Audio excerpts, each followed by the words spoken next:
মিলেছে হারিস চৌধুরীর ডিএনএ, রাষ্ট্রীয় মর্যাদায় দাফনের নির্দেশ। কুয়াশায় সালসুইয়ে পানি আর কত হয়রানি আছে সমাধান। বসত ঘরে লাগাও আনোয়ার শীট, সারা ঘর থাকে শুকনা, সর্দি কাশিও থাকে দূরে। আনোয়ার শীট।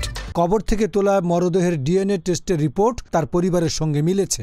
এখন পরিবারের পছন্দ মতো কবরস্থানে হারিস চৌধুরীর মরদেহ দাফন করা যাবে। বুধবার হাইকোর্টের বিচারপতি ফাহমিদা কাদের ও বিচারপতি মবিনা আসাফের সমন্বয়ে গঠিত বেঞ্চে এই বিষয়ে প্রতিবেদন দাখিল করা হয়। পরে আদালতের আদেশে বলা হয়, এখন পরিবারের পছন্দ মতো কবরস্থানে হারিস চৌধুরীর মরদেহ দাফন করা যাবে। আদালতে আবেদনের পক্ষে ছিলেন ব্যারিস্টার মাহাদিন চৌধুরী। এর আগে গত 5 সেপ্টেম্বর তার মেয়ে ব্যারিস্টার সামিরা তানজিরের করা এক রিট আবেদনের শুনানি নিয়ে আবুল হারিস চৌধুরীর পরিচয় নির্ধারণে কবর থেকে তুলে করা ডিএনএ টেস্ট করার নির্দেশ দেন। 2021 সালে গণমাধ্যমের খবরে বলা হয়, ওই সালের 4 সেপ্টেম্বর সাবেক প্রধানমন্ত্রী খালেদা জিয়ার রাজনৈতিক সচিব ও বিএনপির সাবেক নেতা আবুল হারিস চৌধুরী মাহমুদুর রহমান পরিচয়ে ঢাকার সাভারের জালালাবাদ এলাকায় একটি মাদ্রাসার কবরস্থানে দাফন করা হয়। হারিস চৌধুরীর মেয়ে জানান, সদ্য বিদায়ী স্বৈরাচারী সরকার ওদের গোয়েন্দা বিভাগ একটি নাটক রচনা করে বাবার মৃত্যুকে প্রশ্নবিদ্ধ করেছে।